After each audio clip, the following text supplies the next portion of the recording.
Hi friends and welcome back to my YouTube channel, Sports Tech with Saurav. Uh, I am we are live.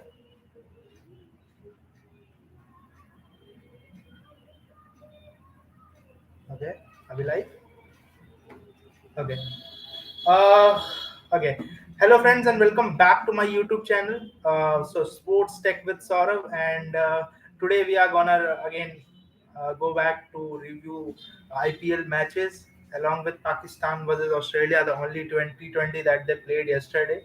Uh, Again, the RR versus RCB match which happened yesterday, right? It turned out to be like the expectation was that the RR would go ahead and beat RCB, but the way that Dinesh Karthik played that innings, right, that was wonderful, and he almost snatched the match away from the jaws of the defeat, right? So. Coming to the first inning, Josh Butler played a gutsy innings of 70 runs, and he scored. And in the last 5 overs, Josh Butler managed something around 52 runs. Right, that was a lot, and 170 was a target which could not be chased easily. Right, let me tell you. So again, in the second innings, the dew came out, and Yuzvendra Chahal bowled a wonderful spell where he took 2 wickets and almost a hat trick. He was almost on hat trick, but he could not manage it. But he took 2 wickets, and uh, he was very good in that particular spell, right?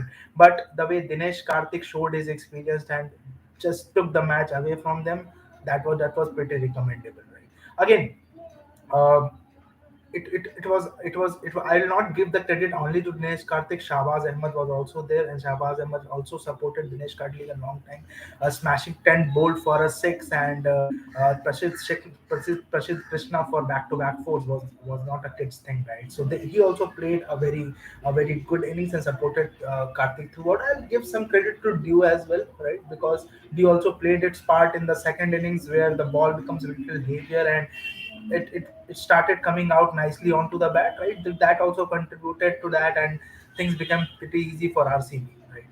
Uh, Again, coming to today's match, Kolkata versus MI. So Kolkata has been a good force to watch out for. They have been a brutal force, and starting from the bowling front, they have Umesh Yadav who can pick up, who is regularly picking up wickets with his new ball. So if you see his tournament so far, he has picked up wickets in every first over, right? So that's a good record to see. So Umesh Yadav and Shivam Mavi or Tim Southey with the new ball, right? Very deadly. So again, they have two good spinners in the middle overs who can contain any type of batsman. So Varun Chakrabarti and Sunil Narine, right? The only thing which I see missing in them is a proper all rounder, right? I think they should look for it because Russell is someone who is filling up those, but Russell is also again. I'd like to see how Russell bats when he bats in the first innings, right? Second innings it becomes easy for the in India because the ball becomes a little wet and becomes very easy to score runs. So I'd like to see Russell in the first innings as well, how he performs, and then because right now what I got from the news is like again that Russell had an injury in the innings which he played last time, the 70 innings which he played. So Russell has been a plus point for Kolkata again. Like he has been doing good with the bat as well as ball. So Kolkata are not desperately looking out for a all rounder. But yeah, in the longer run, if they want to win this tournament, they need to look for a proper all rounder. On the other side, MI has looked again like as they are slow starters always, right? So they have looked a little shaky, right, under the captaincy of Rohit Sharma. I will say they are again like Jasprit Bumrah is there, who is bowling at a good pace and at a good strike rate, but no one is there to support Jasprit Bumrah while in the bowling front. They are making good runs, but they need to defend that as well, right? If you see, apart from Jasprit Bumrah, Taimal Mills, he can go for runs anytime, right?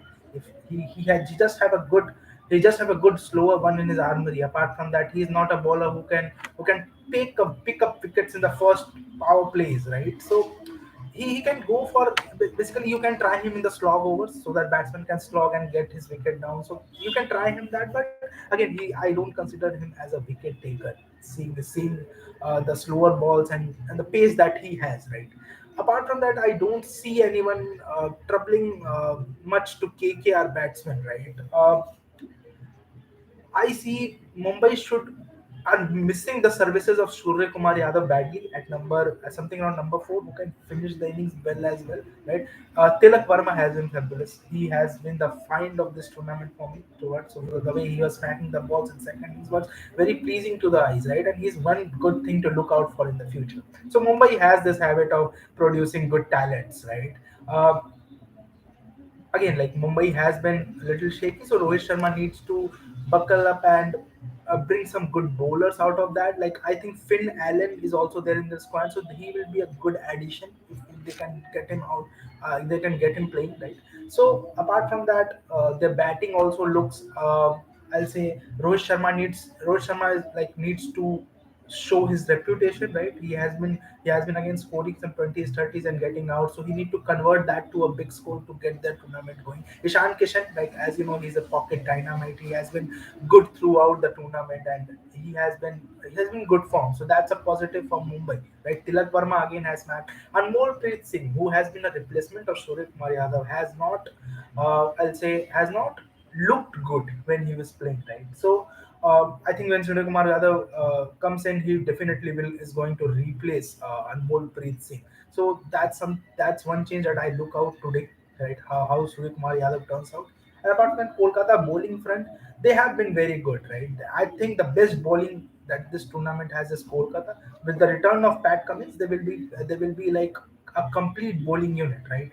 Uh, Umesh Yadav taking wickets with the longer with the new ball, and again Tim Southee picking up his slower balls and with the swing, right? And Varun Chakravarti and Sunil Narine. I would like to see Sunil Narine batting a little more of the order, like that what Gautam Gambhir did in the previous tournament. So that might help Kolkata to score some runs at a good pace, especially in the 11, in the overs between 11 to 15, right? So that Sunil Narine can accelerate the scoring rates, and after that they can basically maintain that.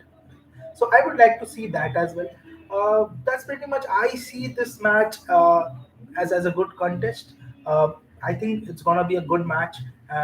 My prediction would be like whoever will bowl the second, right, will have an edge. Both teams are more or less at the same place as of now. Right, Mumbai, although they have not performed good, but they are a good team, right? So we cannot back them down.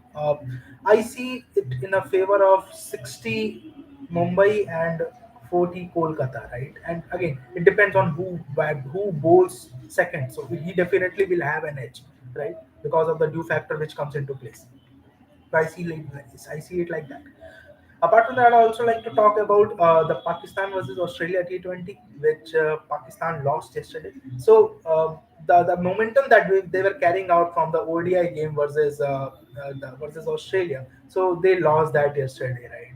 So Pakistan was playing its full-fledged squad, where Babar Azam was the captain and Rizwan was opening the innings. Fakhar Zaman was the number three. So they were playing a good team, right? But uh, I'll say they didn't capitalize the momentum properly, right?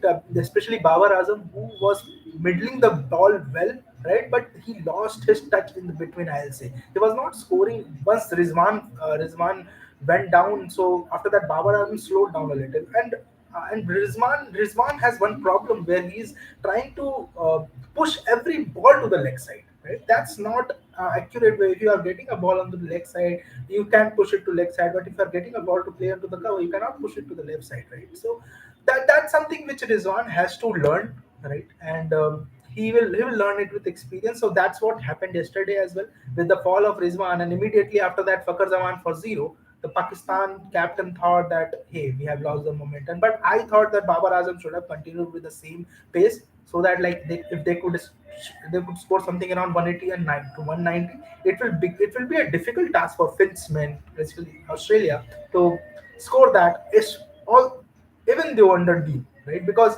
Pakistan has some good fast bowlers for T20, especially Shaheen Shah, Afridi, and Haris Rauf, who can bowl good slow balls and they have good pace as well. So I think Pakistan missed the trick there. Babar Azam slowed down a little, and that's what caused them to decelerate, and they were bundled out or something around 143. Although it was an easy task for Australia, right? They could have won it under 16, 17 oversize only, but the overs which Shaheen Shah Afridi bowled, right? Especially the second last over, he gave only 1 run and 2 wickets, right, and got 2 wickets. So that was something where he turned the game on his front, right? Although it was too late for him and couldn't win it for Pakistan, but that effort was also recommended. So now Australia tour is complete. So Pakistan has a lot to learn. Australia has toured Pakistan back after 24 years. So let's see how after that how Pakistan cricket goes. So that's pretty much. Let's see you and see you guys after the IPL match today for a review session, right? And please like, subscribe, and share the channel if you like the content. Thank you.